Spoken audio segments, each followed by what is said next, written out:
നേരമായി.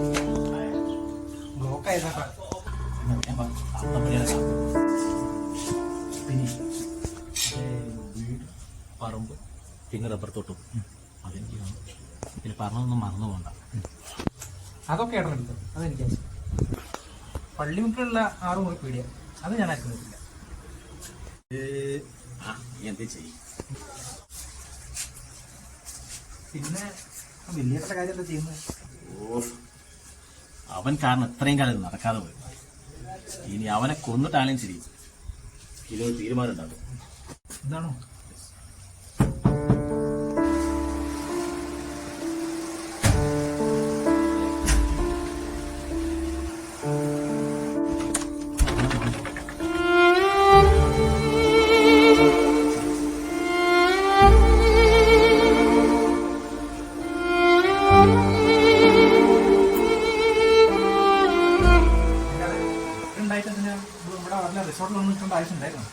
അത് അച്ഛൻ്റെ ഓരോ ഭ്രാന്ത്.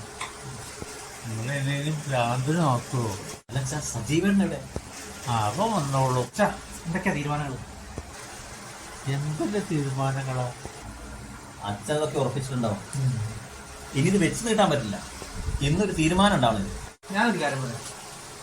പള്ളിമുക്കിലെ 5 മുറി പീടിയും അതിന്റെ ബാക്കിലെ റബ്ബർ തോട്ടം അതെനിക്ക് വേണം.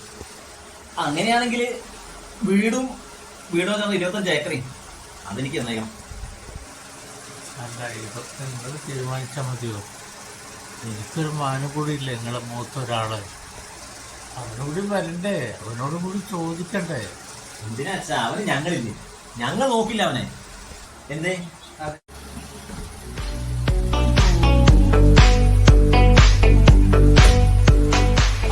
നിങ്ങളൊക്കെ എത്തിയോ? ഓ, നീ ഇവിടെ ഉണ്ടായിരുന്നു. വല്ലാതെ ക്ഷീണിച്ചിട്ടുണ്ടല്ലോ. മരുന്ന് കുടിച്ചാൽ എന്തെങ്കിലും ഒരു ഭക്ഷണം കഴിക്കേണ്ട അച്ഛങ്ങള്. ഒരു നിമിഷം ഞാൻ ഇല്ലെങ്കിൽ അച്ഛന്റെ കാര്യം മുഴുവൻ അവതാളത്തിൽ എത്ര പറഞ്ഞാൽ. സജീവ നീ ഒന്ന് ഇരിക്കും, പക്ഷെ കാര്യം സംസാരിക്കാനുണ്ട്. ഞങ്ങൾ കുറച്ച് ദൂരെ നിന്ന് വരുന്നല്ല സജീവ. അതിലിപ്പോ എന്താണ്? എല്ലാം റെഡിയാക്കിയല്ലേ അച്ഛേ? ഭാഗത്തിന്റെ കാര്യം എന്താ വെച്ചാൽ പറഞ്ഞല്ലേ? നിങ്ങളെ അഭിപ്രായം വെച്ചാൽ നിങ്ങൾ പറഞ്ഞോ. സജീവല്ല, പള്ളിമുക്കിലെ പീഡിയ മുറിയും തൊട്ട ബാക്കിലുള്ള റബ്ബർ തോട്ടവും അത് വിനോദ് പറഞ്ഞിട്ടുണ്ട്. അത് കൊടുക്കാൻ അച്ഛനായിരിക്കും. എന്നോട് തീരുമാനിച്ചാൽ മതിയോ? ഈ കല്യാണം കഴിക്കാത്ത ഏട്ടനെ സ്വപ്നത്തിൽ. മക്കളെ, നിങ്ങൾ പറയുന്ന എല്ലാം ഞാനും ഈ മകനും കഷ്ടപ്പെട്ടുണ്ടാക്കിയതാണ്.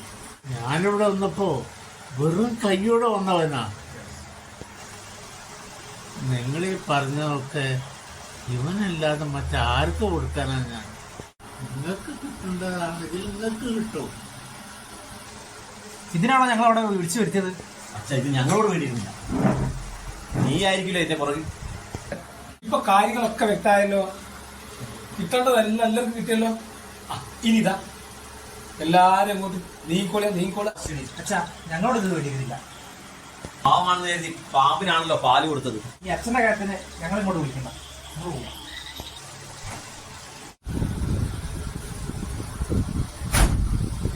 അങ്ങനെ അവരുടെ കാര്യത്തിൽ തീരുമാനിച്ചു. എല്ലാത്തിന്റെ പേരിലായോ? എല്ലാം എന്റെ മോന്റെ പേരിൽ തന്നെയാണല്ലോ. എല്ലാം എന്റെ പേരിലായിട്ട് അച്ഛനെ സേഫാക്കണ്ടേ? അതിന് ഞാനൊരു സ്ഥലം കണ്ടെത്തിയിട്ട് ഇവിടെ അമേരിക്കൻ കാനഡ ഒന്നല്ല, ഇവിടെ എത്താ വൃദ്ധസദനം. സജീവ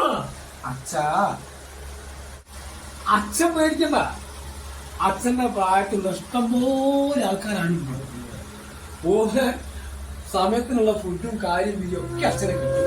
ഓരോ അച്ഛനെ